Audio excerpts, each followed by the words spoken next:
los fenómenos, los problemas del mundo real. No nos da ninguna forma de agarrar esto, y me parece a mí que la forma de trabajar ahora en el comercio internacional seguramente invadirá la macroeconomía y la cambiará para bien. Entonces es un largo cuento sobre la utilidad del pasado y les quiero agradecer por su atención. Muchísimas gracias.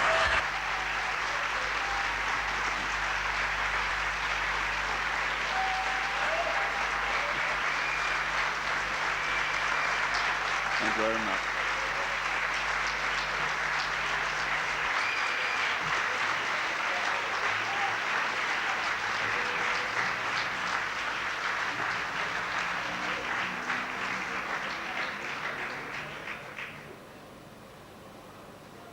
Bueno, déjame ser un poco. Cerramos agradeciendo la verdadera clase magistral, en el sentido más literal de la palabra, que ha dado el profesor Leonfood, que creo que nos ha situado en el presente de la economía, en nuestro pasado. Particularmente me siento, siendo muy favorable a su punto de vista, agradezco particularmente que haya rescatado a Alfred Marshall, a que creo que muchos alumnos confunden y creen que es simplemente una suerte de Balraj del equilibrio parcial, y creo que el profesor Leonfood nos ha dicho claramente que se sitúa en otro lado, y es bueno que ustedes lo sepan. Y creo que la clase que escuchamos hoy vale por un curso de Historia del Pensamiento Económico, pero lamentablemente no les podemos dar esa equivalencia. Muchas gracias al profesor Leonfood, muchas gracias a Mario Damil por la presentación, a la facultad por ayudar a la organización de este evento que ha sido tan importante, y buenas tardes a todos.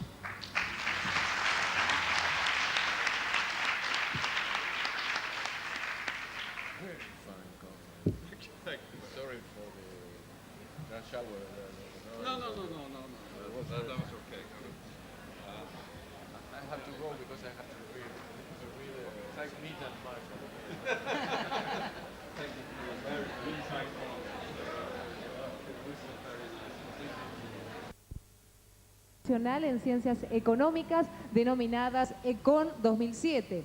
En esta oportunidad, el tema a tratar será tipificación impositiva de los estudios profesionales.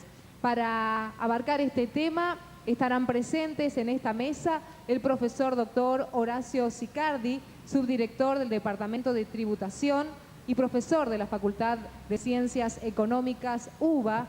También estará presente el profesor doctor Hugo Kaplan, profesor de la Facultad de Ciencias Económicas UBA, y también estará presente el profesor doctor Humberto Díez, profesor de la Facultad de Ciencias Económicas de la Universidad de Buenos Aires. En la oportunidad, el moderador será Enrique Scalone, profesor de la Facultad de Ciencias Económicas de la UBA. Para recibir a nuestros invitados les pido un fuerte aplauso.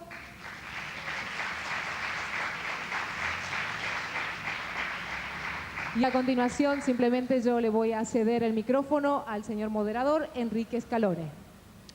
Muchas gracias. Bueno, las primeras palabras son de agradecimiento a nuestra querida facultad, la Facultad de Ciencias Económicas, por habernos invitado a participar de este evento dentro de este importante congreso. Se nos ha asignado un tema de naturaleza técnica tributaria para discutir en el día de hoy. Los tres expositores son ampliamente versados en la materia y en particular han sido estudiosos del tema que nos toca discutir. El tema de la tipificación de la naturaleza de los estudios profesionales a los fines de la aplicación de los impuestos es un tema significativo para los graduados que ejercen las profesiones liberales. Por supuesto, aquí mayoritariamente somos contadores públicos, pero el tema alcanza a cualquier otra profesión liberal, por cuanto en función de cuál sea esa tipificación que vamos a discutir hoy, el tratamiento tributario podría ser diferente y podría acarrear consecuencias de naturaleza de costo impositivo que hace al adecuado planeamiento fiscal de las actividades que nosotros los profesionales tenemos que realizar. La cuestión de si el estudio profesional es una empresa o tiene algún tipo de naturaleza comercial ha sido una cuestión que, si bien, en mi opinión, está suficientemente clara en la normativa tributaria, no por ello ha estado exento de cuestiones controvertidas entre el fisco y los contribuyentes, en los distintos aspectos que hacen a esa relación, tanto en lo que hace al impuesto a las ganancias, como al impuesto al valor agregado, el impuesto a los bienes personales, el monotributo, autónomos o ingresos brutos. En fin, en todos esos aspectos, en todos esos impuestos existen consecuencias que derivan de la actividad profesional. Por ello, el objetivo que nos hemos planteado en estas 3 conferencias que vamos a escuchar a continuación es fundamentalmente buscar claridad en las opiniones de los expertos tributaristas en lo que hace al tratamiento tributario de esta cuestión en los distintos aspectos, en los distintos impuestos. En primer lugar, vamos a escuchar la conferencia del profesor Horacio Sicardi. El profesor Sicardi es profesor titular regular de la asignatura Teoría y Técnica Impositiva 2 de la Facultad de Ciencias Económicas de la Universidad de Buenos Aires.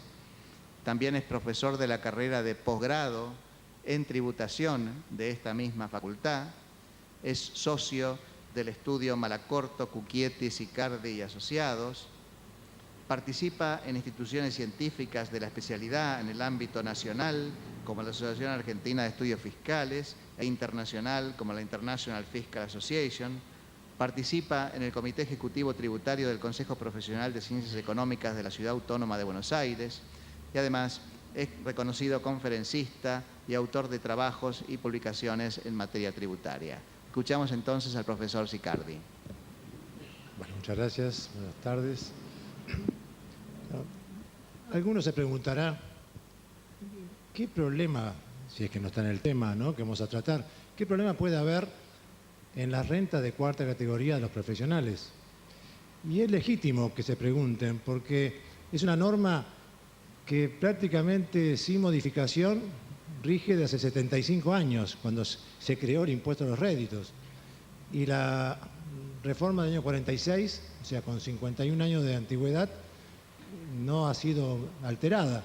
Entonces, ¿cómo es que nos vamos a ocupar en este Congreso a tratar este tema? Pero lo hemos planteado porque a pesar de esa antigüedad, a pesar de la estabilidad de la norma y a pesar de la claridad, como dijo el profesor Scalone, lamentablemente no es esa la postura que ha adoptado alguna parte del organismo fiscal y que viene generando problemas en la interpretación que han hecho, y eso a su vez lleva a reclamos a distintos contribuyentes que en muchos casos ya están en la justicia, sea en el Tribunal Fiscal o en la instancia siguiente. Por eso voy a primero repasar lo obvio, simplemente para ubicarnos, y después voy a la problemática planteada.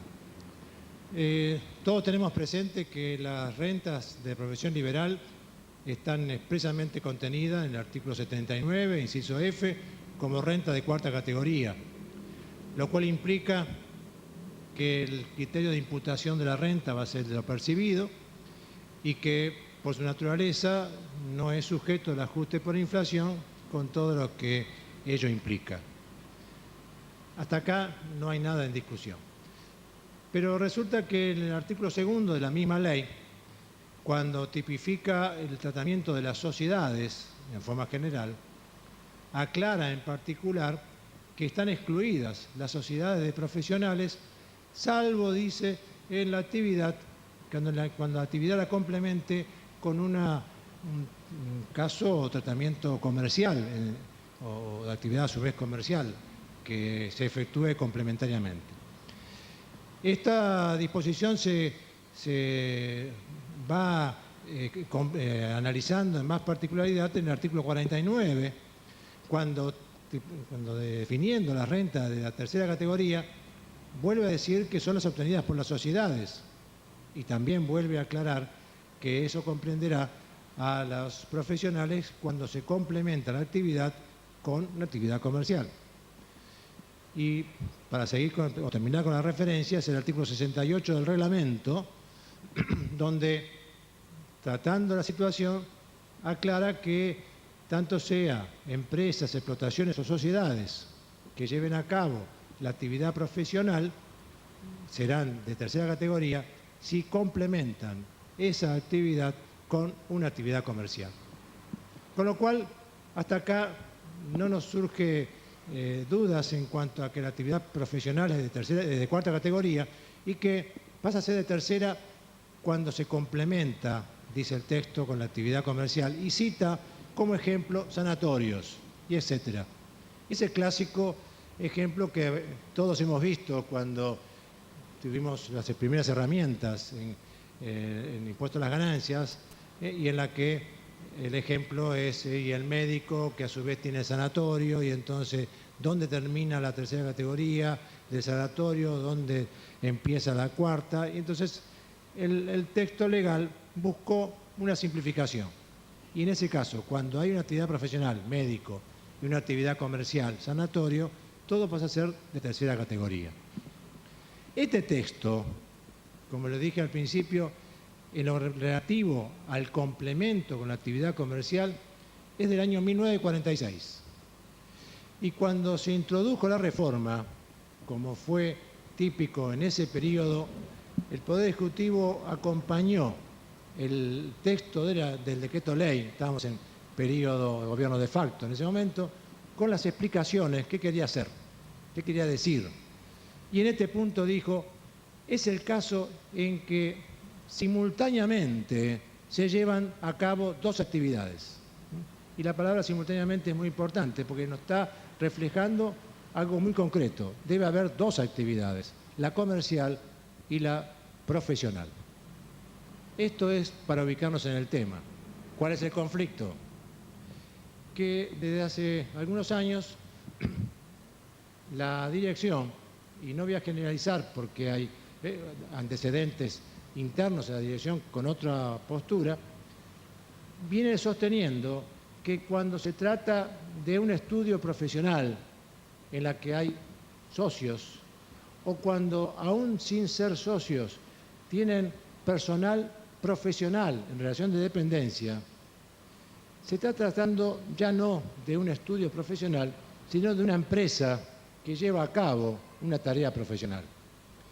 Y con la definición de empresa está tipificando la actividad del contribuyente como de tercera categoría. En muchas actuaciones que se han dado, los argumentos se van complementando. Así como señalé, son socios o hay socios. Pues sociedad de hecho, sociedad civil, el típico ejemplo de sociedades profesionales. Ya, dicen, no es la actitud o actividad profesional individual. Ya hay una actividad comercial, por ser sociedad. Pero, insisto, además hay que ver que tienen personal en relación de dependencia. Y eso lo lleva a sostener que no actúa personalmente en la actividad profesional, sino que delega su actividad a terceros. Que esto implica a su vez que hay un capital de riesgo, que la actividad entonces se aleja del profesional para ser la empresa que lleva una actividad comercial. Bueno, estos argumentos de por sí, comparándolo con la norma legal, con el espíritu de la norma cuando se incorporó este párrafo, ya nos permite rechazar de plano en cuanto a lo equivocado de su encaramiento o tipificación. Porque cuando hice la referencia histórica de las normas y en particular sobre las que son aplicables a esta problemática, yo le señalé que el artículo 2 de la ley, cuando habla de las sociedades que están encuadradas en tercera categoría en general, dice, y se incluye a la actividad profesional complementado con la actividad comercial. Lo mismo repite el artículo 49 de la ley, pero es el artículo 68 del reglamento que, como les dije, expresamente señala que estarán encuadrados en tercera categoría las empresas, sociedades, explotaciones que se complementen con la actividad comercial. Quiere decir que la propia norma reglamentaria está reconociendo que puede haber una empresa profesional y que no deja de ser o no deja de obtener renta de cuarta categoría. Lo que pasará a ser de tercera categoría si esa empresa profesional hace otra actividad que la complementa y es una actividad comercial. Y esto es elemental en el análisis de este tema y es el que está desconociendo las autoridades del fisco que están llevando adelante su pretensión en todos los casos en que, como les dije antes, sea simplemente en las sociedades profesionales o porque tenga personal en relación de dependencia. Y este punto lo destacó la justicia cuando analizó el caso de un profesional individual, un bioquímico, pero que para llevar adelante su actividad necesitaba, obviamente, de un equipamiento importante para el laboratorio. Y además funcionaba las 24 horas del día, de manera que tenía una importante cantidad de personal dependiente que así llevaba adelante esta tarea. El fisco, con su criterio de que era una empresa, de que tenía personal en relación de dependencia, que tenía capital de riesgo, lo encuadró como de tercera categoría. Me estoy refiriendo a la causa Jaime Ramos, en el que el Tribunal Fiscal, el 7 de febrero del año 2003, desechó como criterio aplicable, considerando, entre otros argumentos, que tener una inversión, tener una capital en cuanto a los elementos necesarios para llevar adelante la actividad, de modo alguno significa capital de riesgo. Ironiza el vocal del tribunal cuando dice negar la existencia de renta de cuarta categoría a un bioquímico porque tiene elementos modernos para hacer análisis, llevaría a pensar que un contador público tendría que estar solamente con una calculadora y que un ingeniero tendría que estar con una regla de cálculo y no con los medios modernos que requiere el desarrollo actual de la profesión, pero que de modo alguno tener esas inversiones lo transforma la renta de cuarta a tercera categoría. Pero también hizo hincapié que el tener personal en relación de dependencia tampoco daba parámetro para definir como renta de tercera categoría, porque eso no significaba que su actividad era comercial. Y hizo hincapié, el fisco en momento alguno demostró que hiciera actividad comercial el contribuyente. Y al no demostrarlo, prevalece la renta principal, cuarta categoría. Fue mucho más contundente la Cámara, en uno de los miembros, porque la mayoría simplemente rechazó la apelación del fisco, pero uno de los miembros de la Cámara Federal que confirma la sentencia del Tribunal Fiscal hizo hincapié en que esa pretensión del fisco de cambiar la naturaleza de la renta porque era una empresa se estaba olvidando de la propia disposición del artículo 68, que reconoce que siendo empresa no modifica la renta de cuarta categoría. Lo que sí interesa es si esa empresa profesional lleva a su vez el desarrollo de una actividad comercial. Y insisto en el mensaje del decreto ley del año 46. Debe tratarse de desarrollo simultáneo de dos actividades. Nunca de una actividad, la profesional exclusivamente, porque la forma que se lleve a cabo no altera la naturaleza de la cuarta categoría. Podríamos preguntarnos, bueno, toda esta disquisición, ¿qué consecuencia tiene? ¿Qué implica el que el fisco tuviese razón, lo cual lo niego, de ser renta de tercera categoría? Bueno, por empezar sabemos el criterio de imputación. Así como dijimos al principio que la renta de cuarta categoría se imputará por lo percibido, la tercera irá por lo devengado.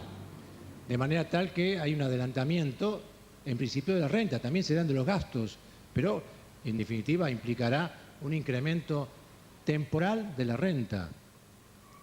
¿Por qué temporal? Y porque es obvio que si en el año del devengamiento estuviera obligado a computarlo, deberá excluirlo en el periodo de la percepción, de forma tal que lo que se está generando con este criterio es anticiparse el cómputo de la renta. Esto parece simple, pero no es tanto. Primero, por las implicancias que tiene adelantar, aunque más no sea un año, el pago del impuesto. Pero en determinadas actividades sabemos que eso es muy diferente. Imaginémonos, siguiendo con nuestra profesión, el contador público que actúe como perito. ¿Cuándo se devenga su ganancia? La Corte ha dicho que el devengamiento se produce cuando termina su informe. Ahora, ¿cuándo percibe la renta de ese trabajo? Sabemos, los que estamos en el tema y los que no lo están, se podrán imaginar, que entre la fecha de terminación de un informe por parte del perito a la fecha en que se hace efectivo la cobranza de sus honorarios, pueden pasar no un año, a veces varios. Con lo cual, el criterio de imputación de devengado transforma totalmente el tratamiento de la renta de cuarta categoría. Desde ya, esto implica a su vez que tipificando la renta como de tercera categoría y devengando los honorarios, cuando no se perciben los mismos, y también sabemos los que estamos en la profesión que muchas veces cuesta cobrarlo y a veces no se cobran, ese será un incobrable que será computable recién en el momento en que se pueda demostrar el índice de incobrabilidad. En cuanto al percibido, obvia esa situación. Pero también dije al principio que siendo renta de cuarta categoría no está sujeto al ajuste por inflación. Claro, parece irrisorio hablar del ajuste por inflación cuando no está admitidos sus efectos en la situación actual de la Ley de Impuestos a las Ganancias. Todos sabemos la discusión planteada del año 2002 respecto a este punto. Pero la consecuencia es, no importa no tener la deducción del efecto, sino que siendo sujeto del ajuste por inflación no gozará de las exenciones del artículo 20 y además deberá estar gravados por diferencia de cambio cuando específicamente el tratamiento para las personas físicas es también de exención o determinados conceptos de exclusión.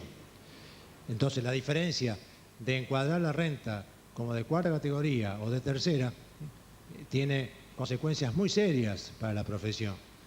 Y es muy serio entonces que el fisco, ignorando todos los fundamentos que hemos señalado, que lo ha reiterado el Tribunal Fiscal y la Cámara Federal, siga manteniendo su pretensión.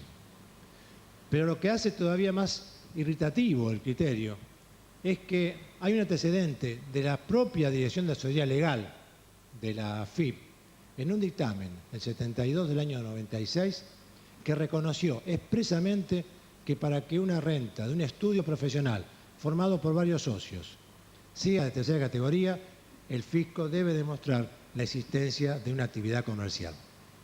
En ese caso, era justamente al revés. El estudio quería ser de tercera categoría. Desde ya, ¿qué ventaja tendría en ese caso? Meramente la retención. Sabemos que la retención de cuarta categoría es con la escala, mientras que la de tercera categoría es en función de un porcentaje reducido y con un mínimo alto. Entonces, el estudio se presentó al fisco y dijo, quiero que me acepten que soy de tercera categoría. ¿Y por qué? Porque soy una sociedad de profesionales, somos varios socios, y además estoy adoptando el criterio de devengado en la imputación. Y este dictamen rechazó el criterio del contribuyente diciendo, no importa que usted siga el tema de devengado, no importa que sea sociedad, lo que importa es si hace o no una actividad comercial complementaria. Y como no la hace, usted obtiene renta de cuarta categoría. Ante esta contundencia de la Dirección de Asesoría Legal, que es el órgano superior de interpretación legal de la Dirección, ¿cómo se puede entender que subsista la pretensión fiscal? Realmente no es novedoso que el fisco inicie cuestiones y llegue inclusive hasta la Corte Suprema de Justicia con pretensiones a veces irrisorias, que no es lo único, pues no es el único caso este, pero realmente es como para llamar la atención una vez más, no es la primera vez que yo en lo personal lo hago en otros ámbitos, pero con este mismo objetivo de evitar que la dirección lleve adelante pretensiones como lo está haciendo en varios estudios de contadores, de abogados o de otras profesiones con esos parámetros, porque son varios socios, porque tiene personas de independencia, porque supuestamente tiene capital de riesgo por los elementos que tiene para su trabajo. Con esos parámetros está definiendo que es una empresa y como empresa obtiene renta de tercera categoría. Rotundamente, vuelvo a reiterar, está equivocado este planteo, pero lo lamentable es que sigue con su postura, con lo que implica el costo para los contribuyentes de tener encima de su cabeza un juicio y un riesgo, y al mismo tiempo el costo que implica llevar adelante ese juicio, que podría perfectamente evitarse si es que la dirección tomara el camino que debe tomar, el respetar el principio de legalidad de la ley y aclarar, complementado con el reglamento, no ofrece dudas. Estamos en renta, en estos casos, en renta de cuarta categoría. Desde ya estamos excluyendo, y ahí estaría bien, a quien complementa una actividad comercial, a quien está constituido como sociedad anónimo SRL, en cuyo caso eso está fuera de discusión. Nos estamos refiriendo a las sociedades de hecho o asociaciones civiles, que son las típicas en las que nuestros profesionales, o nosotros en general, nos agrupamos para llevar adelante nuestra tarea profesional. Bueno, hasta acá el planteo y después habrá, si hay preguntas, las complementamos. Abrimos en este momento un periodo de 5 o 10 minutos de preguntas. Si hay alguna inquietud sobre la exposición del profesor Sicardi o algún tipo de aclaración que pudieran requerir. ¿No hay preguntas?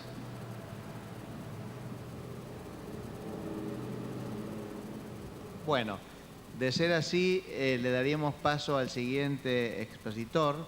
Vamos a hacer la...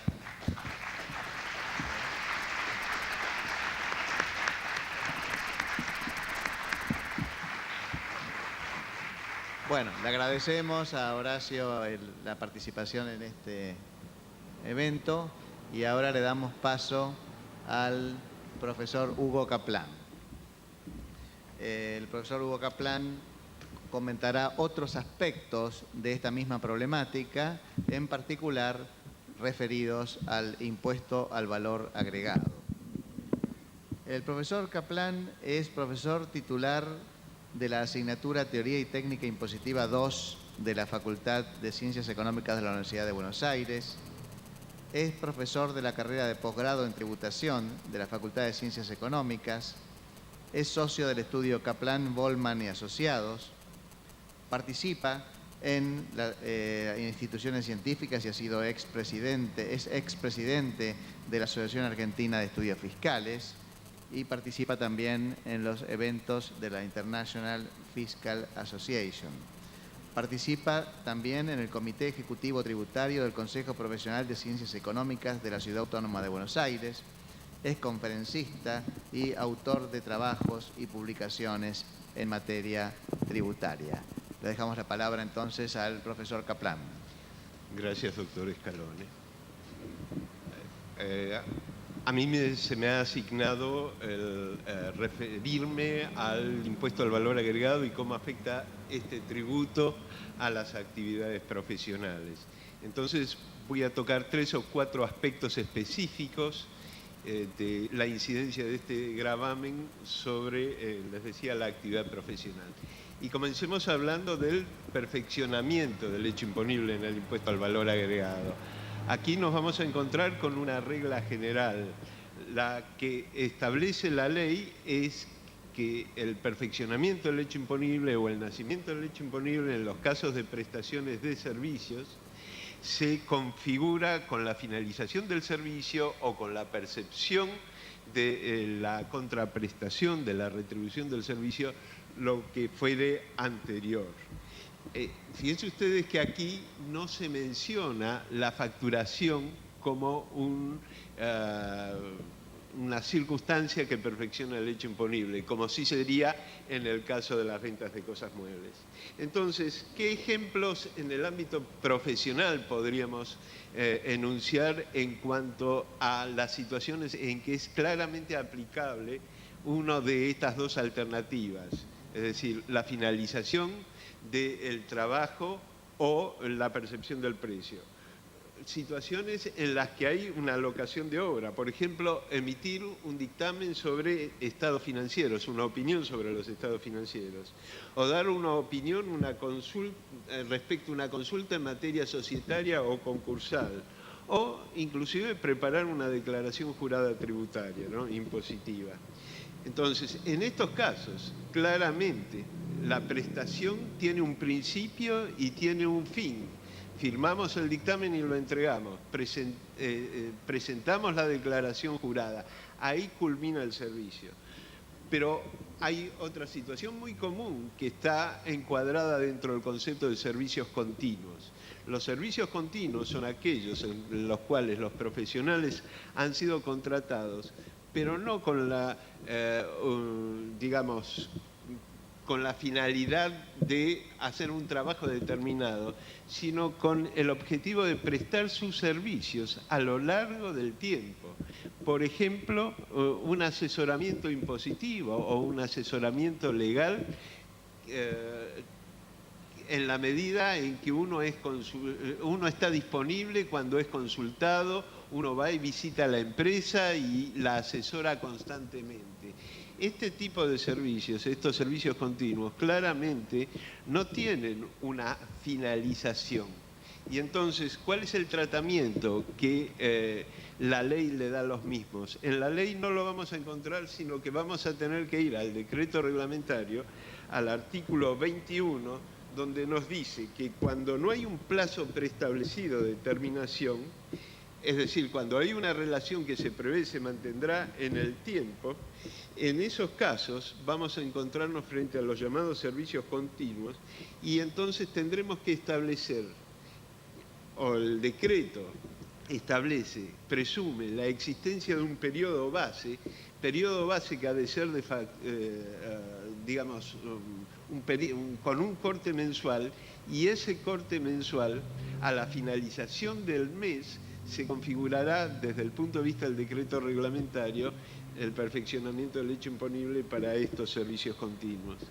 Este artículo 21 del decreto reglamentario fue introducido en el año 1992, pero ya había un dictamen 46 del 91 que planteaba esta posición. Acá tenemos que señalar que el artículo 21 del decreto reglamentario no menciona la percepción como una circunstancia que perfecciona el hecho imponible por sí misma. Sin embargo, pensamos, a pesar de que cierta doctrina opina lo contrario, que la percepción sigue siendo una situación que gatilla por sí misma este nacimiento del hecho imponible. Ahora bien, pueden darse situaciones, veamos cuáles situaciones se pueden dar en materia de los servicios continuos.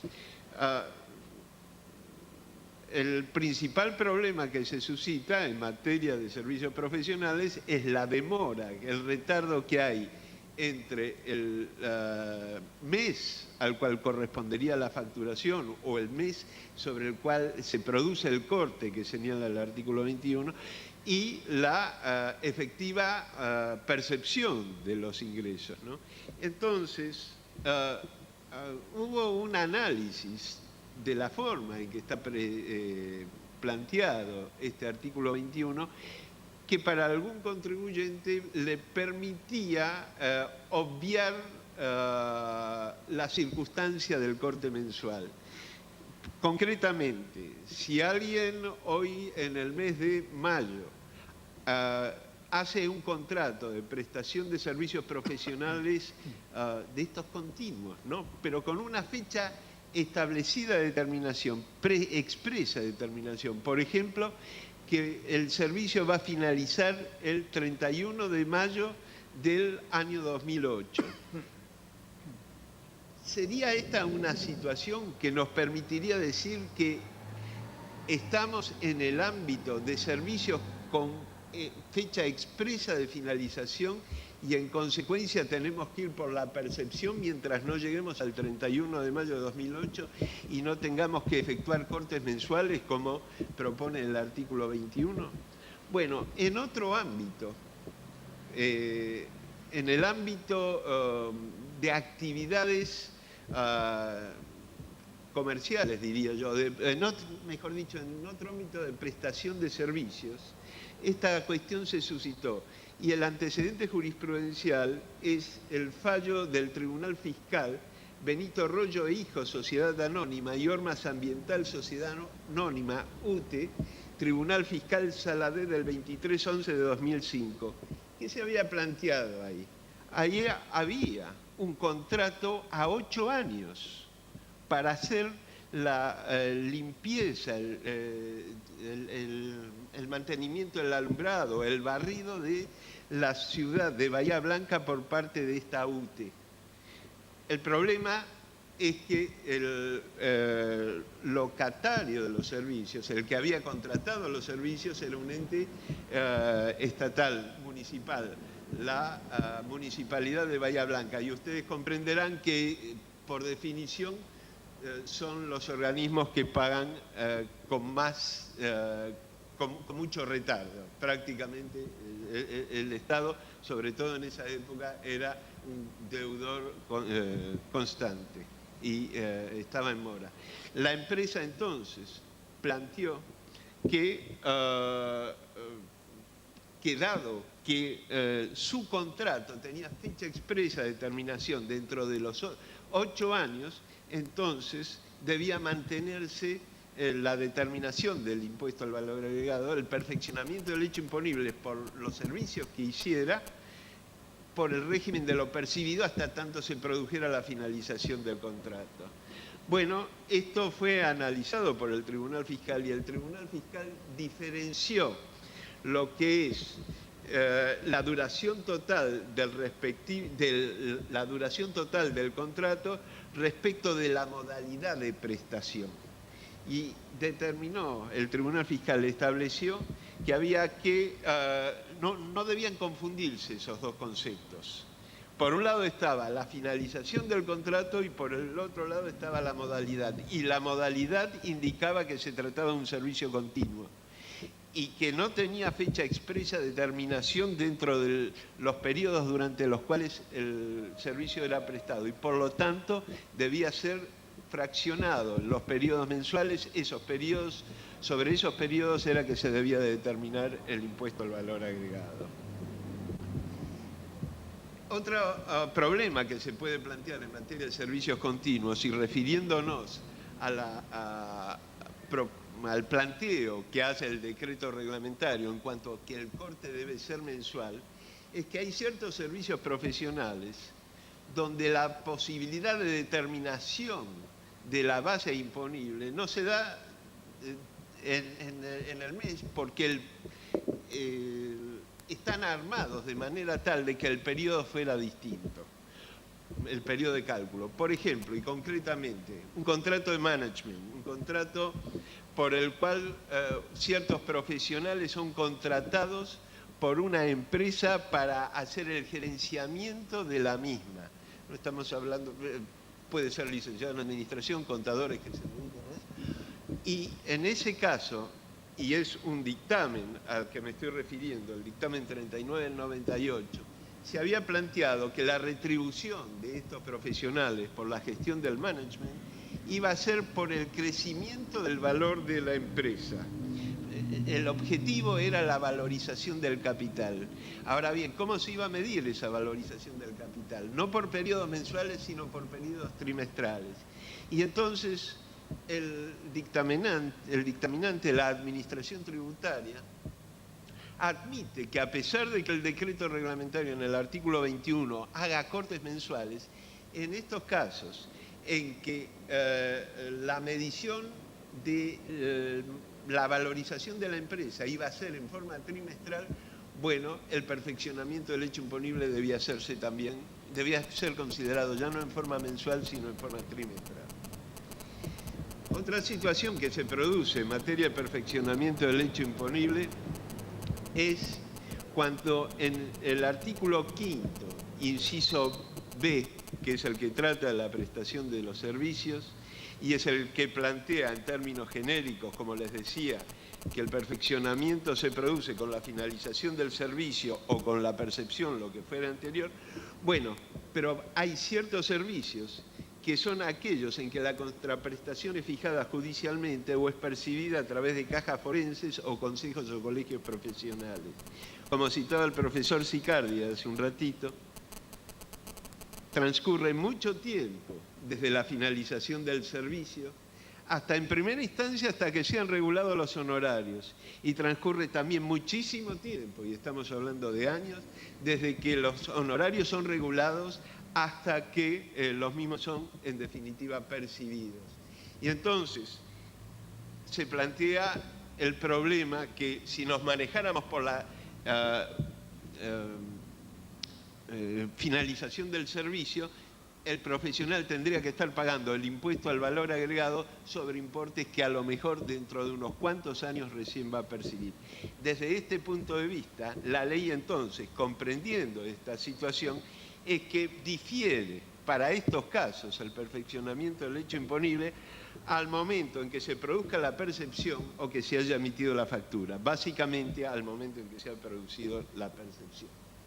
Y todavía se siguen planteando, a pesar de que la generalización de los servicios en materia de profesiones se produjo a partir del 1 de diciembre de 1990 por la ley 23.871, todavía se siguen planteando situaciones en las que profesionales que habían, actuando judicialmente, habían finalizado su trabajo con anterioridad al 1 de diciembre de 1990, con posterioridad se produce la regulación y la percepción de los honorarios, o simplemente la percepción de los honorarios.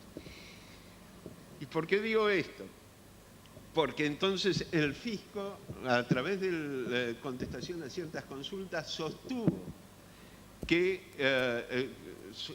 no solo contestación de ciertas consultas, sino también a través de determinaciones, sostuvo que en esos casos, a pesar de que la actividad estaba terminada con anterioridad al 1 de diciembre de 1990, por el hecho de percibirse con posterioridad a esa fecha, y dado que con posterioridad a esa fecha los servicios profesionales estaban grabados y la percepción se producía con posterioridad al 1 de diciembre de 1990, en consecuencia esos servicios estaban alcanzados por el tributo.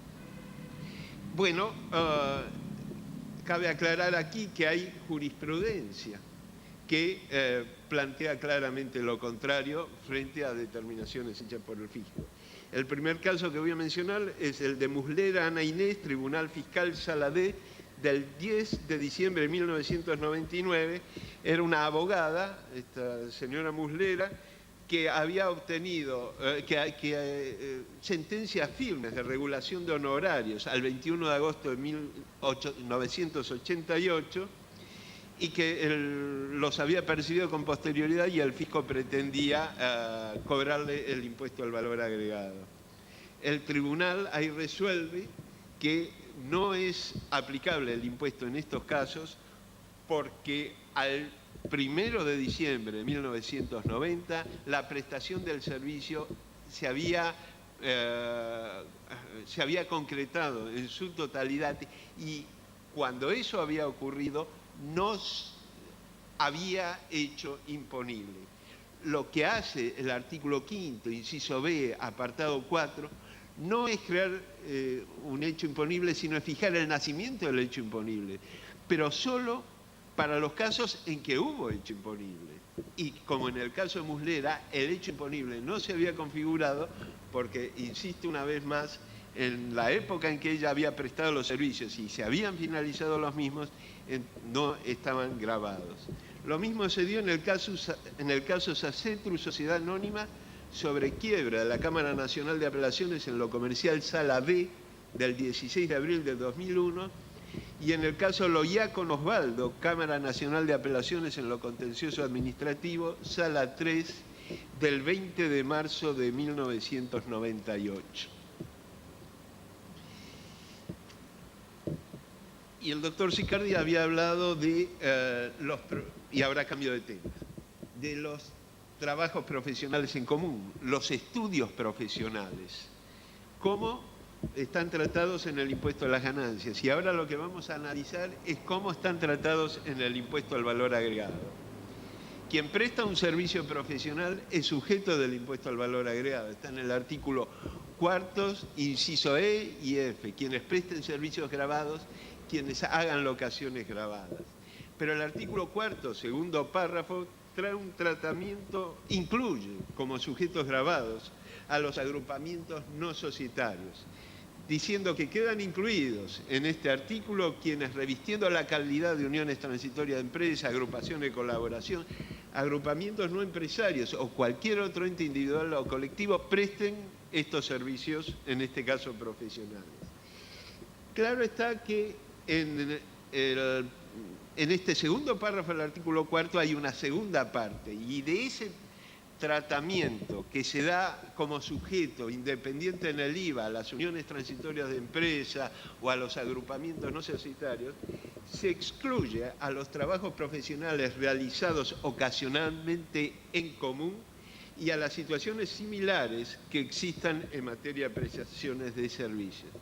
O sea, cuando el trabajo en común es ocasional, se lo va a excluir en la medida que se cumplan los requisitos que el Poder Ejecutivo establece a través de la norma reglamentaria. Y norma reglamentaria que está radicada en el artículo 15, párrafo primero de la normativa reglamentaria, que establece que esta exclusión solo será procedente cuando los trabajos profesionales sean realizados y facturados a título personal por cada uno de los responsables intervinientes, en tanto se trate de personas físicas.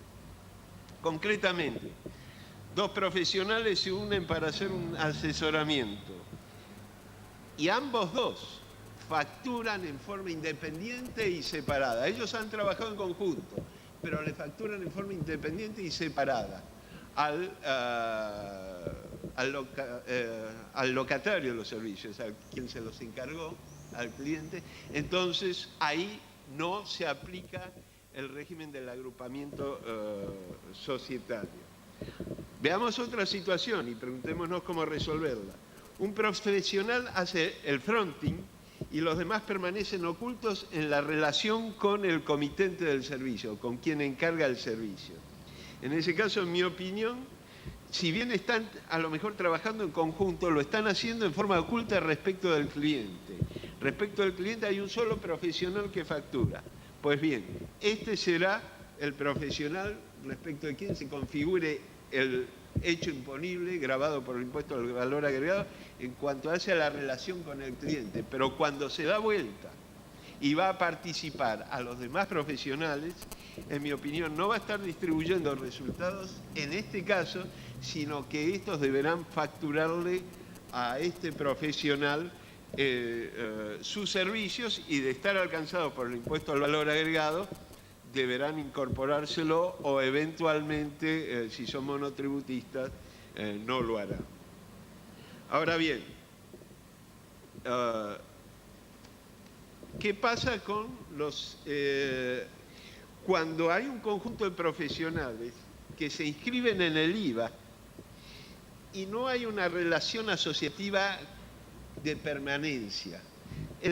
Los profesionales han decidido, dado que van a actuar en conjunto y dado que van a facturar en conjunto al cliente, entonces inscribirse en el IVA como un ente independiente, pero no va a tener una relación de permanencia. Esta es una relación ocasional.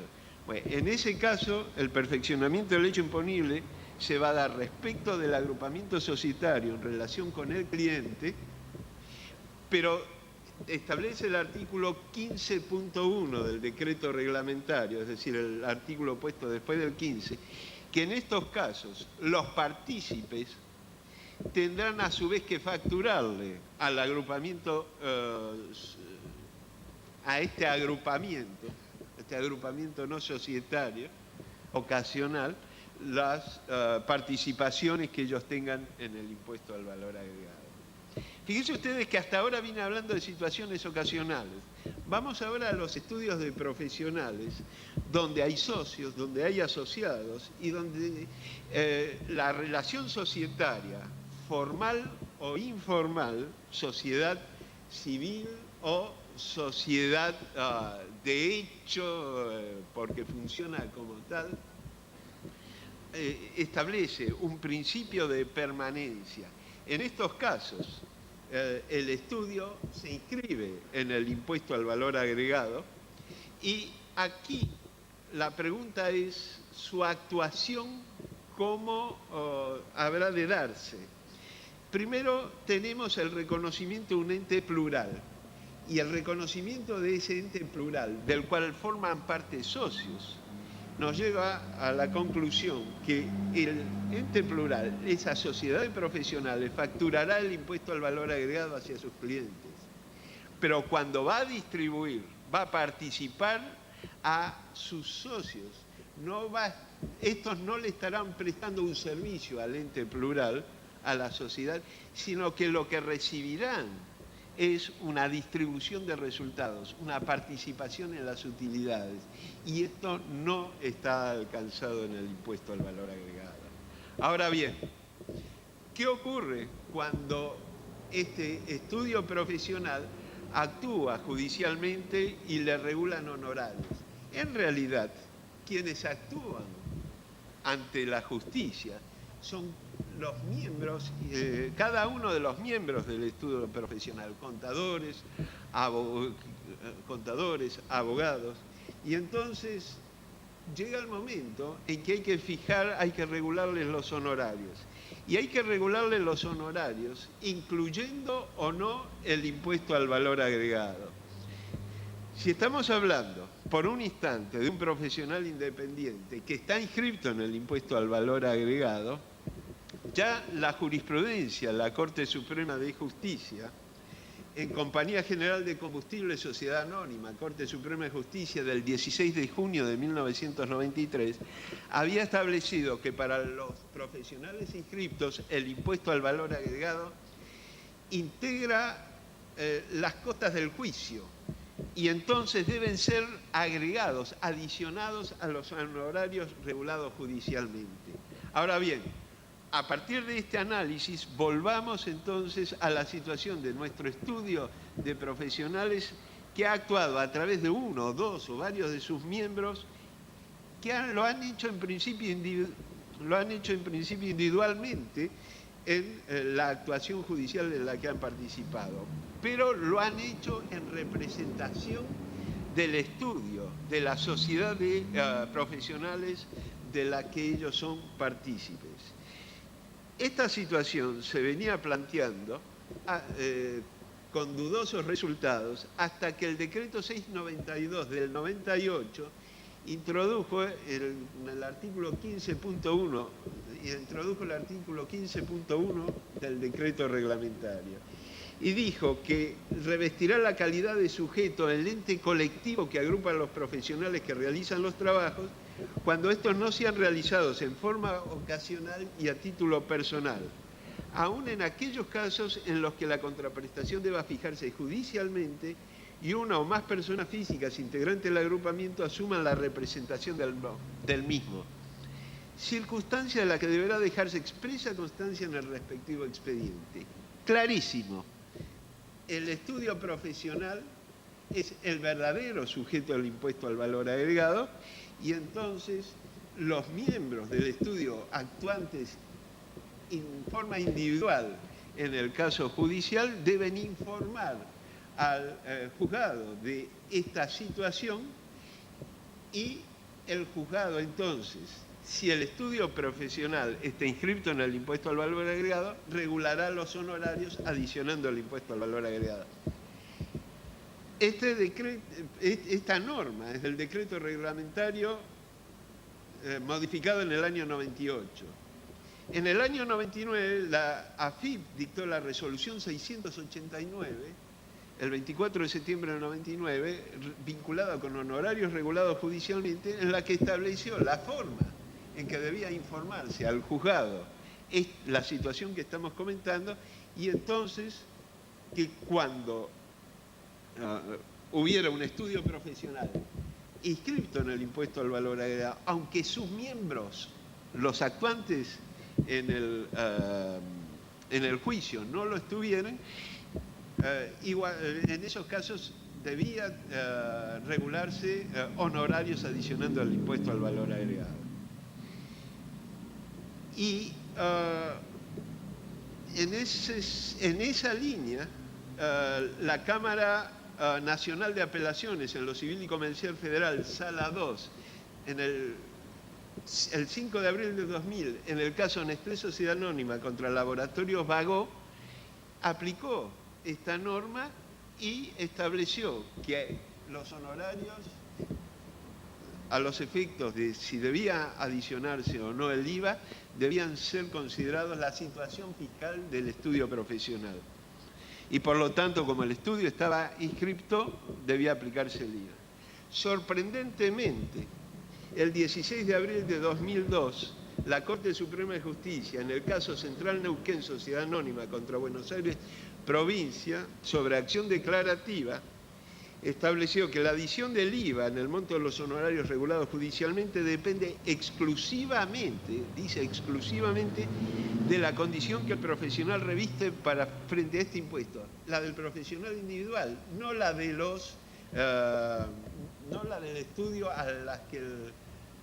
no la del estudio representado por este profesional individual.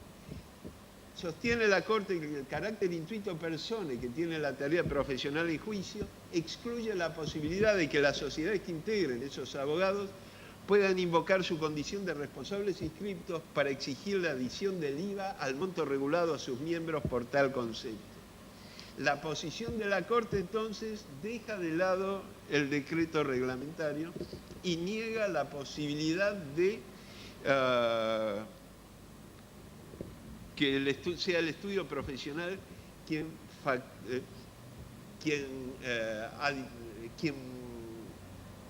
identifique su calidad como responsable inscripto y en consecuencia se le adicionen a él el impuesto al valor agregado. Poco tiempo después, el Tribunal Fiscal, en su sala B, en el caso Daniel Greenbank, el 18 de diciembre de 2002, caso posterior a Central Neuquén, con los votos favorables de la doctora Gramajo y del doctor Brodsky y la disidencia de la doctora Cirito, plantea la aplicación del decreto reglamentario, el artículo 15.1, y en consecuencia regula los honorarios adicionando el IVA porque los profesionales actuantes en ese caso eran contadores que se identificaron como no inscriptos en el impuesto al valor agregado, pero que representaban un estudio profesional que sí lo estaba. Tenemos un fallo del tribunal, entonces, posterior a un fallo de la Corte que hace lugar a la norma que estoy mencionando. Tengo 5 minutos. Y vamos a hablar ahora de otro tema que es la exportación de servicios profesionales. Estamos hablando de un problema bastante difuso, sobre todo en nuestro país, por el tipo de legislación comprimida que tenemos en esta materia. Estamos hablando del aspecto territorial del hecho imponible en el impuesto al valor agregado. En principio, vamos a plantear que, por definición, están alcanzadas por el gravamen las prestaciones de servicio realizadas en el país. Pero cuando estas prestaciones de servicio realizadas en el país resultan utilizadas o explotadas en el exterior, en ese caso la ley plantea una exclusión de objeto, plantea una ficción. A pesar de que están efectivamente realizadas en el país, por el hecho de ser utilizadas o explotadas efectivamente en el exterior, dice no, vamos a considerarlas realizadas en el exterior. ¿Y cuál es la consecuencia de considerarlas realizadas en el exterior? Hay exclusión de objeto, porque solo las prestaciones de servicios realizadas en el país son las que están alcanzadas por el impuesto al valor agregado. Esta exclusión de objeto tiene el mismo efecto de una exención, pero fue necesario, y estoy resumiendo un poco la historia, agregarle una norma adicional a este segundo párrafo del artículo 1º, inciso B de la ley del IVA que planteaba la exclusión de objeto. Fue necesario que el decreto 1082 del 99 incorpore un artículo que pasó a tener el número 77.1, yo llamo punto 1 a todos los que vienen después del artículo que estoy mencionando. Bien, el artículo 77.1 dijo que a estas prestaciones de servicios realizadas en el país pero utilizadas en el exterior, se les iba a dar también el tratamiento del artículo 43 de la ley, con lo cual se admitía para estas exportaciones, y lo pongo entre comillas, para las exportaciones de servicios, se admitía el recupero del impuesto al valor agregado, tal como si fueran exportaciones. Acá hay que recordar que las exportaciones de servicios ya eran tratadas como tales desde el decreto 2633 del 92. Nada más que ahí se las llamaba exportaciones de servicios y se las consideraba en consecuencia exentas y admitían el recupero del crédito fiscal. Pero por un problema semántico, más bien de precisión terminológica, para que haya una exportación o para que haya una importación es necesaria la intervención de la autoridad aduanera, y en servicios no hay tal intervención. Por eso en realidad de lo que se habla es de transacciones internacionales en materia de servicios, pero en la jerga y entre amigos todos los llamamos exportación de servicios cuando va en un sentido e importación cuando va en el otro. Ahora bien, ¿cuál es el tratamiento a darle entonces a estas transacciones internacionales de servicios? Es el principio país de destino. Exentos o excluidos de objeto y recupero de créditos fiscales. ¿Cuáles son actividades profesionales susceptibles de tener este tratamiento?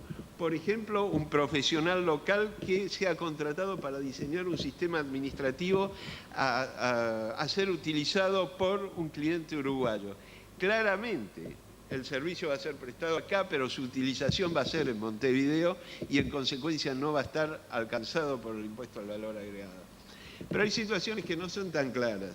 Por ejemplo, desde Londres nos contratan para asesorarlos respecto de la incidencia del sistema tributario argentino en un cash flow que nos permite determinar el valor actual de una posible inversión futura.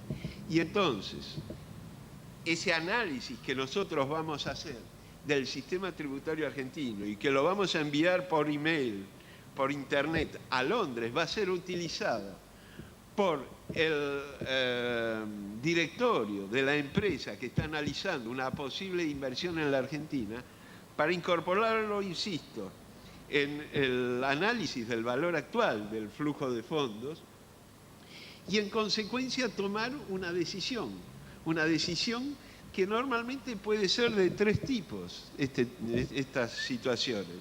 Puede ser: no invierto en Argentina. Puede decir: sí invierto en Argentina. O puede ser,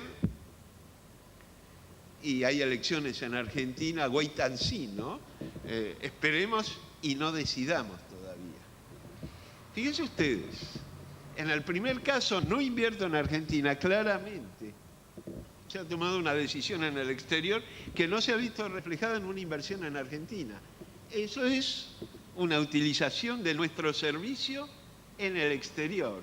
Estamos frente a una exportación. La empresa decidió sí invertir en Argentina. Nuestro servicio ha sido utilizado para concretar una inversión en Argentina, entonces el servicio está siendo utilizado en la Argentina y por lo tanto estoy grabado. O todavía no decidió la empresa. Y entonces, ¿qué hacemos nosotros? Porque ¿dónde lo utilizó el servicio? Porque aquí se plantea un problema. La empresa puede estar tardar 6 meses en decidir, 1 año en decidir. Y mi perfeccionamiento del hecho imponible, como lo mencionamos al principio, se produce este mes, a la finalización del mes, en que yo he finalizado la prestación del servicio, en que he enviado las conclusiones o en que he enviado mi asesoramiento, la conclusión del servicio se ha producido ahí y yo tengo que ingresar el IVA el 17 del mes siguiente. Claro está que por si acaso y frente a tantas dudas, este asesoramiento que yo lo facturaba en 10.000 libras, recuerden que mi cliente estaba en Inglaterra, en Londres, por si acaso, y que lo había presupuestado en 10.000 libras, le agregué 2.100 más por el 21% del impuesto al valor agregado. Cuando mandé mi factura, pasó el tiempo y no me contestaron. Cuando llamé para reclamar, alguien buscó la factura y me dice, Kaplan, usted envió una factura por 12.100 libras, ¿no? Sí. ¿Cuál había sido su presupuesto? De 10.000. ¿Y qué son los 2.100? Y es el impuesto al valor agregado que grava mi actividad. ¿Y qué puedo hacer yo con el impuesto al valor agregado que usted pretende que yo le pague? Y bueno, yo creo, como uno es experto tributarista y tiene algo de bastante conocimiento, unos cuantos, conocimiento de tributación internacional, la respuesta va a ser, y no va a poder hacer mucho, esto va a ser un costo para usted. Ah, bueno, entonces yo le pago 10.000 libras, ya que yo no lo puedo usar, le pago las 10.000 libras y siéntase satisfecho con eso. Y entonces los 2.100 adicionales que yo no cobré y que facturé, ¿qué pasan a ser para mí? Pasan a ser un impuesto a la renta. Yo lo ingresé y como no lo pude recuperar, va a incidir en mi rentabilidad. La pregunta es, ¿estaba grabada la operación? ¿Estaba grabada o para qué sirvió la prestación del servicio que yo realicé? ¿Sirvió para invertir en la Argentina o sirvió para tomar una decisión en el exterior? Y de lo que estamos hablando aquí es de los efectos inmediatos en contraposición a los efectos remotos. ¿Hasta dónde llega mi responsabilidad? ¿Hasta dónde llega la consideración de cuándo es utilizado o explotado efectivamente un servicio? Y entonces, aquí podemos recurrir a la jurisprudencia que en un caso, Taylor Sociedad Anónima, Tribunal Fiscal Sala B, del 3 de marzo de 2005, planteó que lo que importa es el lugar de aplicación inmediata del servicio y no los efectos potenciales o remotos de los servicios exportados. Lo que importa es la toma de decisión.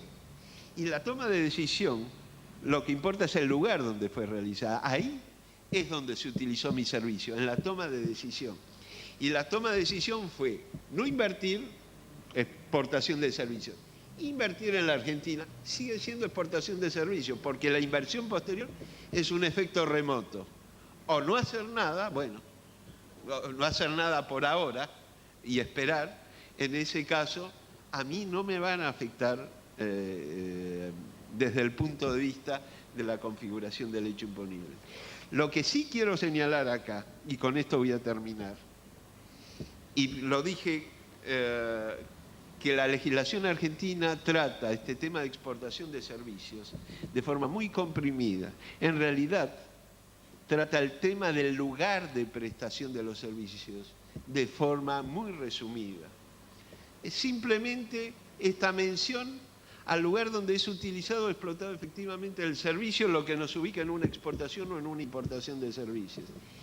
La sexta directiva de la Comunidad Económica Europea, que es la matriz sobre la que se diseñó el impuesto al valor agregado en los países de la Unión Europea y es la base sobre la cual se trabajó en el resto de los países del planeta en los cuales se utiliza el impuesto al valor agregado, tiene un artículo noveno que habla del lugar de prestación de los servicios. Y este es un artículo casuístico, porque en esta materia del lugar de prestación de los servicios hay que ser casuista. Y entonces lo que trae es una serie de presunciones legales, casi diría yo de ficciones, donde para el caso de los servicios intangibles como se trata de un servicio de asesoramiento, establece de forma taxativa el lugar en que deben considerarse prestados. Y en estos casos, en el caso de servicios de asesoramiento, el servicio de publicidad también, lo que importa, lo que define la sexta directiva es que lo que interesa es el lugar donde está ubicado el prestatario, donde éste ejerce su actividad económica. Me temo que me han llevado unos minutos más de lo previsto, pero te había pedido autorización. Nada más.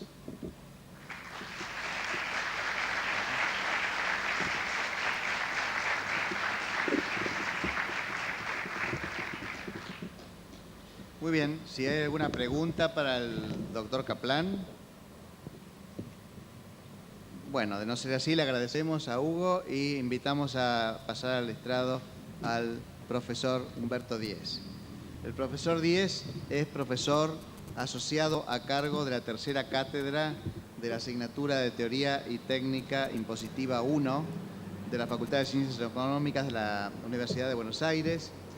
Es socio del estudio Díez y Asociados, participa en instituciones científicas, en instituciones profesionales, dicta cursos para graduados, es conferencista y autor de trabajos en materia tributaria. El profesor Díez se dedicará su disertación a otros aspectos relacionados con la problemática de los estudios profesionales, en particular referidos a cuestiones de monotributo y autónomos, entre otros. Profesor Díez. Gracias, profesor Scalone. Buenas noches. Para mí es un gusto estar aquí. Yo considero que esta es mi casa, la Facultad de Ciencias Económicas de la Universidad de Buenos Aires, y me llena de placer estar aquí para todos juntos ser parte de este primer congreso. Espero que se repita año tras año. Voy a hablar de un tema eminentemente práctico. Después de escuchar las disertaciones del doctor Sicard y del doctor Kaplan, yo voy a ir más a la faz práctica, al tema del profesional universitario y su inclusión en el monotributo. Vamos a hacer un análisis viendo qué es lo que pasa cuando el profesional tiene la opción de estar en monotributo. Ustedes saben que para poder estar en monotributo yo tengo que cumplir ciertas magnitudes físicas.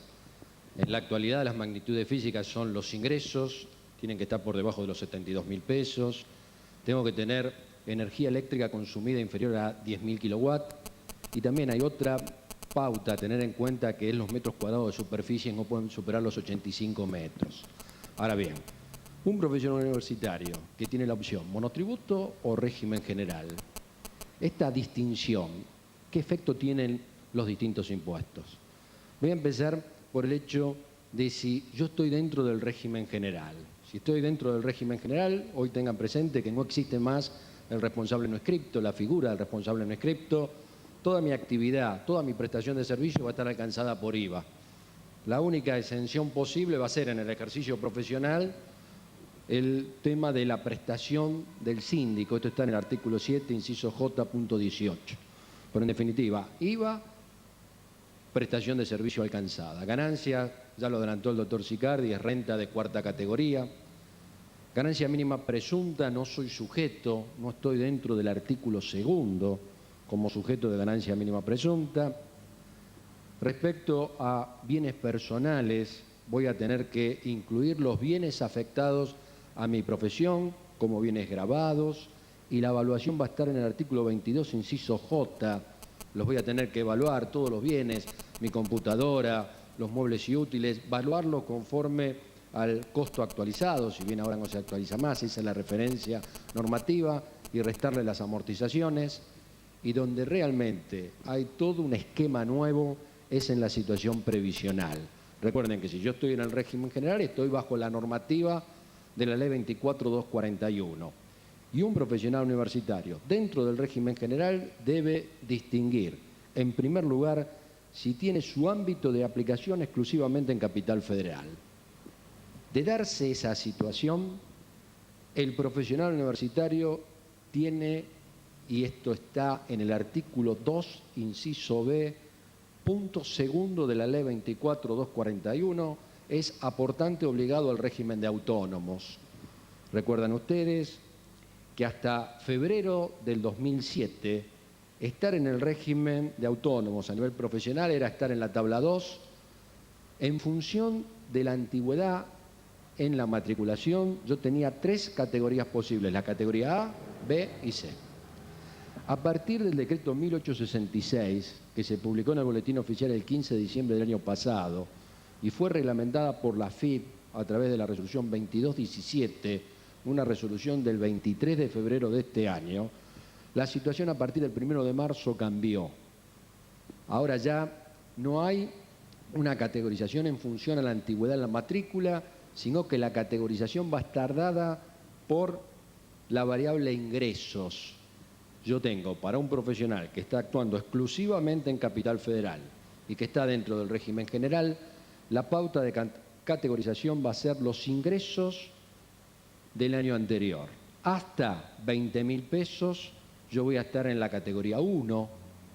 Categoría 1, recuerden, son 5 MOPRES, el valor de renta, 5 por 80 me da 400, o sea que voy a terminar aportando mensualmente el 32% de esos 400.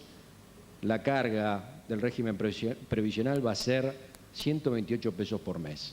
Si supero los 20.000, entro en tabla 2, categoría segunda, y ahí la referencia del MOPRE van a ser 7 MOPRES por 80, y eso me da el valor de renta presunta, a la cual le voy a aplicar el 32%, que me termina dando una cuota de 179,20 pesos. Hasta aquí entonces el tratamiento para un profesional que desarrolla exclusivamente su actividad en la Capital Federal. Si ese profesional también tuviera ámbito de aplicación en la provincia de Buenos Aires, ahí la situación es distinta. Ahí, como en provincia de Buenos Aires hay un régimen previsional provincial, que es la caja de los profesionales de ciencias económicas en la provincia de Buenos Aires, ahí la ley 24.241, específicamente en el artículo 3º, inciso B, punto 4, permite que la condición frente al régimen de autónomo sea de incorporación voluntaria. Vale decir que este profesional que tiene desarrollo de su actividad en provincia de Buenos Aires, al quedar obligado al régimen previsional provincial, está liberado de ingresar el componente de autónomos, estar en el régimen general de autónomos. ¿Hasta aquí alguna pregunta? ¿Qué pasaría si este profesional opta por su inclusión en monotributo? Si se incluye en monotributo y es un profesional que tiene ámbito de aplicación exclusiva en Capital Federal, recuerden que en el régimen general está obligado a pagar autónomos, al incluirse en monotributo, el régimen de monotributo exime el impuesto al valor agregado, el impuesto a las ganancias, el resultado que tenga esa actividad va a ser una renta exenta para la conformación de su declaración jurada, va a eximir ganancia mínima presunta, lo que es neutro, habíamos dicho que el profesional no es sujeto de ganancia mínima presunta, y establece la inclusión en el monotributo un régimen especial frente a autónomos. Hay una cotización previsional fija del orden de 35 pesos. En consecuencia, el profesional que tiene ámbito de aplicación en Capital Federal, si se incluye en monotributo, está obligado a pagar lo que nosotros llamamos el componente previsional.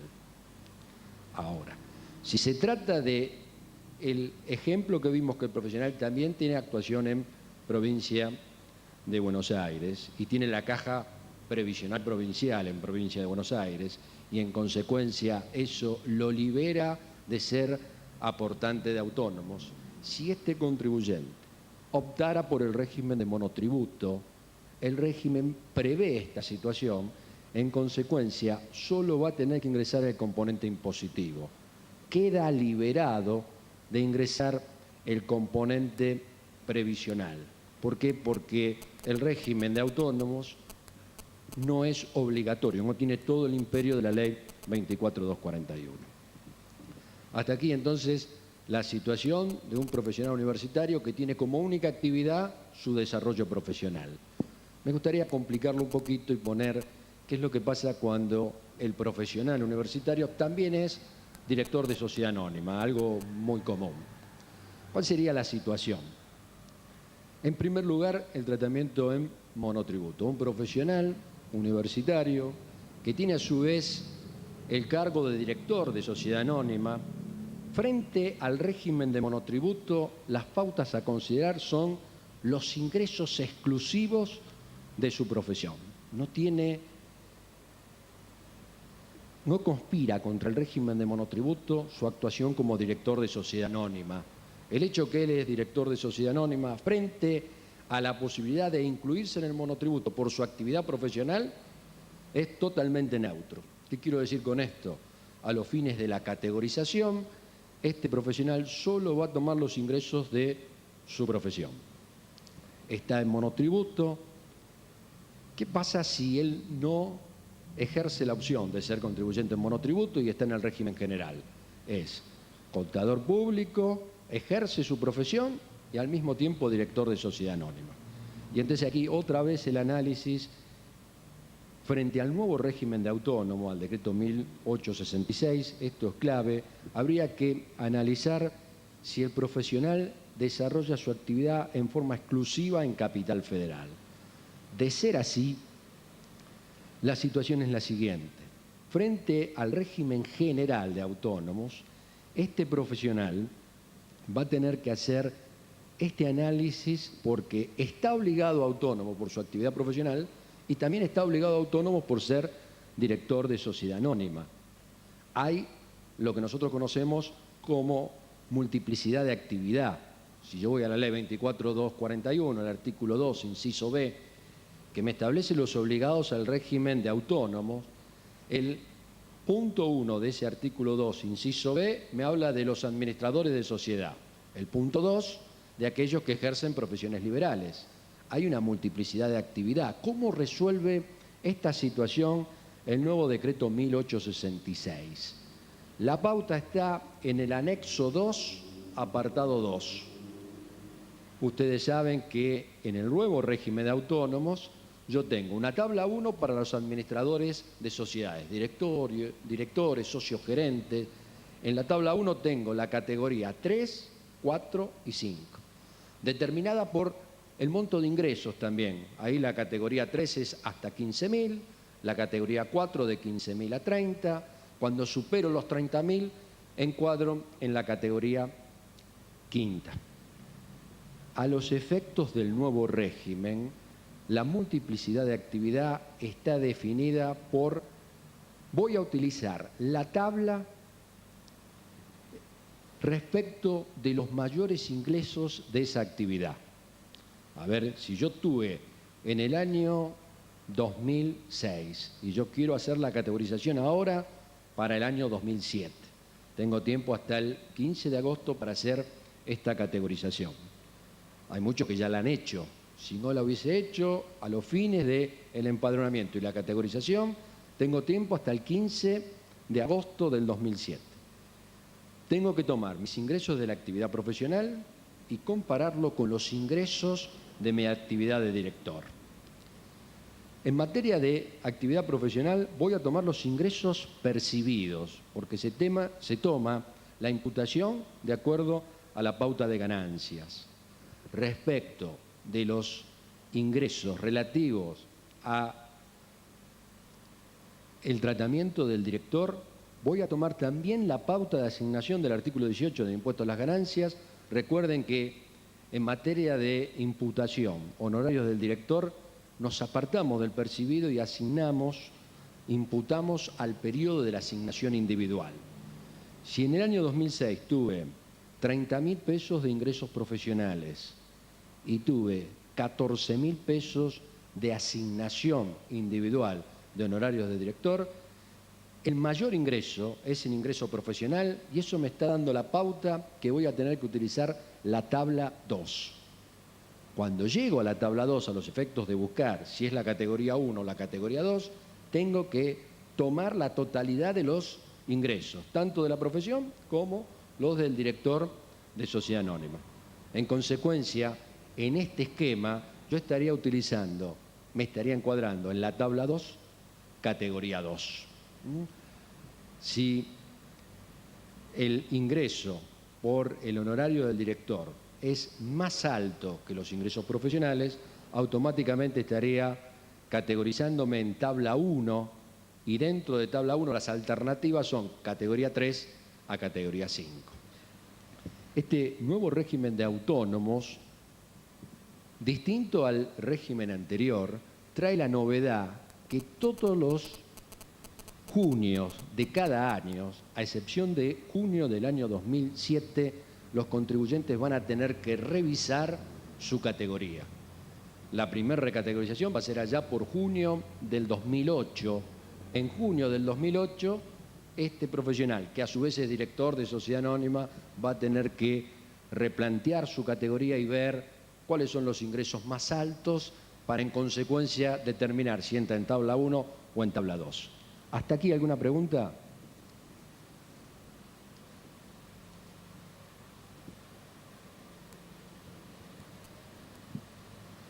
Por favor. 5 minutos. ¿Nada más que 5 minutos? Bueno, me están diciendo que me quedan 5 minutos. Tengo entonces el tema de un profesional universitario que es director de sociedad anónima y que ejerce su actividad tanto en Capital Federal como en Provincia de Buenos Aires. Si se diera esa situación, como el profesional no está obligado al régimen de aporte de autónomos en materia profesional, solo va a tomar para su categorización los ingresos asignados en el año anterior como director de sociedad anónima. En consecuencia, la referencia va a ser exclusiva a la tabla 1. No debe tomar los ingresos profesionales porque por los ingresos profesionales no es obligado aportante al régimen de autónomos. Bien, por el tiempo que me queda voy a replantear la charla y entonces estamos viendo qué es lo que pasa con un profesional universitario y el régimen de monotributo.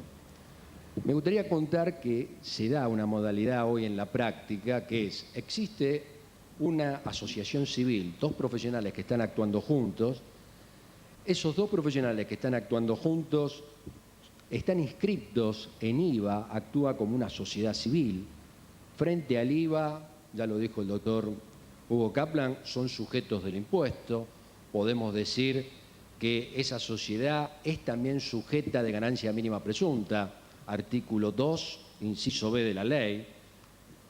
Van a determinar ganancia en función del principio de cuarta categoría, cada uno va a atribuir resultado en su cabeza. Van a tener que liquidar bienes personales con este parámetro. La sociedad civil no va a ser sujeta de bienes personales responsables sustituto. La garantía de esto es un dictamen 67 del 2005, del enero del 2006, donde la propia administración dice que la sociedad de profesionales, solo en el caso que sea una sociedad comercial, va a ser responsable sustituto de bienes personales. En consecuencia, frente al impuesto a los bienes personales, esa participación que tenemos, supongamos que Enrique y yo formamos parte de un estudio que está inscripto en IVA, vamos a determinar la participación que tengamos cada uno de nosotros en el capital de esa asociación y lo vamos a incluir en nuestra declaración jurada de bienes personales. Ahí la evaluación, creemos que la más correcta es evaluar conforme a las normas de ganancia mínima presunta. Esto está en el artículo 20, último párrafo del decreto reglamentario. No hacerlo responsable sustituto a esa sociedad, porque ahí sí el fisco podría penetrar y decir, ustedes lo están tipificando como una sociedad comercial y ahí correr el riesgo de que después pretenda llevar esto a la tercera categoría. Ahora, si yo participo de esta sociedad, que es una sociedad inscripta, si tengo alguna actuación aislada separada de la sociedad como profesional, ¿puedo ser responsable del monotributo?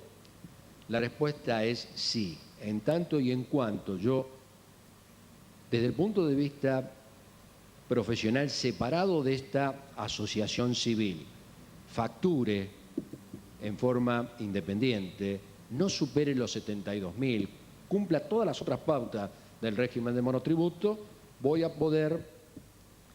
a poder coexistir la sociedad civil, responsable inscripto en el régimen general, y mi actuación como contribuyente de monotributo. Por supuesto voy a tener que facturar, voy a tener que emitir comprobante C, voy a tener que cuidar de no superar los ingresos, los últimos 12 meses, los ingresos, el importe de 72.000 pesos. En ese caso, el tema previsional habrá que analizarlo en forma particular. Yo estoy ejerciendo mi actividad profesional, estoy inscrito en monotributo, veré si tengo que ingresar el componente previsional o no, pero tengan presente que, porque así lo dispone el Código Civil, esto está en el artículo 1676 al 1700, es el tratamiento de la sociedad civil, si no lo dice el contrato de la creación de la sociedad civil, si no se nombra un administrador específico, todos los componentes de la sociedad civil son administradores y por esa función aportantes obligados al régimen de autónomo. En consecuencia, esto también es criterio que lo comparte la AFIP, es el dictamen 34 del 96. Si nosotros tuviéramos un contrato y definiéramos que uno de nosotros es el administrador de esa sociedad civil, por supuesto ahí acotaríamos el problema y solo ese sería aportante obligado en el régimen de autónomos.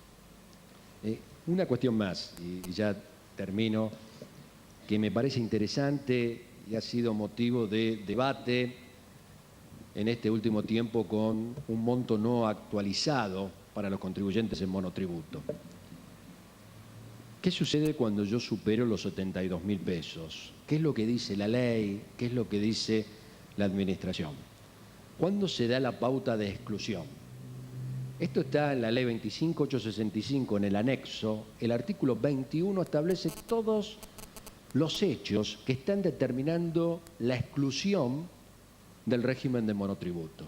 Y precisamente el artículo 21, inciso A mi entender, con una claridad meridiana, está definiendo que la circunstancia que me excluye del régimen es que yo supere los 72.000 pesos en los últimos 12 meses. Está hablando de un periodo concreto. El artículo siguiente, el 22, me da todas las pautas de cómo funciona la exclusión. Cuando yo supero esa facturación, yo tendría que llevar un programa que me esté identificando siempre los últimos 12 meses. Y supongamos que hoy tengo la posibilidad de facturar 300.000 pesos. La pauta siempre en monotributo, con este nuevo régimen, antes no era así, es el ingreso bruto devengado. Antes la referencia era a la situación en el IVA. Hoy, la normativa, esto está en el artículo 8 del decreto 806, establece que la pauta de consideración son los ingresos brutos devengados. Entonces, yo facturo 300.000 pesos y esa circunstancia, no me cabe duda, me deja fuera del régimen de monotributo. Sin embargo, ¿cuándo me deja fuera? Yo considero que me deja fuera a partir del primer día del mes siguiente, porque yo posicionado en junio, ahí se da la circunstancia que establece el mandato legal respecto de la exclusión. Atención que este no es el criterio de la Administración. La Administración en una consulta en noviembre del año 2005, para una situación de un abogado que percibía 2 millones de pesos, establecía que en ese instante, en el instante de la percepción de los 2 millones de pesos, quedaba fuera del régimen de monotributo. Como que tuviéramos que parcializar ese ingreso. Fíjense en ustedes que en el instante que yo recibo 2 millones, estoy superando los 72.000, pero quizás de esos 2 millones, una partecita todavía estaba dentro del concepto de los 72.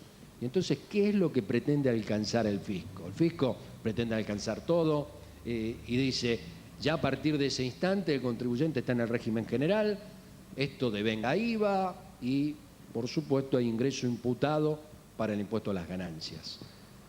Nosotros consideramos, por lo menos esta es mi posición, no lo he charlado con los demás expositores, que porque así lo establece el régimen, hasta en las situaciones formales, el artículo 23 de la resolución 2150, que es la resolución de la AFIP del 2 de noviembre del 2006, que está reglamentando monotributo, dice que yo tengo 15 días hábiles para plantear la exclusión que se materializa a través de la presentación del formulario 185F, pero yo al mismo tiempo debería, como quedo fuera del régimen del monotributo, presentar un 460F, inscribirme en el IVA, empadronarme en autónomo porque he pasado al régimen general, si tengo actividad exclusiva en Capital Federal, ir corriendo al fisco y presentar el formulario 855, que es el formulario que acredita solvencia patrimonial para que la administración me permita emitir comprobante A. Todas esas son las cuestiones que tengo que hacer por estar en el régimen general, por pasar a ser contribuyente inscripto en IVA. Bueno, me tomé un poquito más de los 5 minutos, pido disculpas. Bueno, ¿hay alguna pregunta? Bueno, entonces le agradecemos al profesor Díez. Gracias a vos, Enrique. Y al mismo tiempo les agradecemos a todos ustedes y a todos los expositores su presencia en este evento. Muchísimas gracias.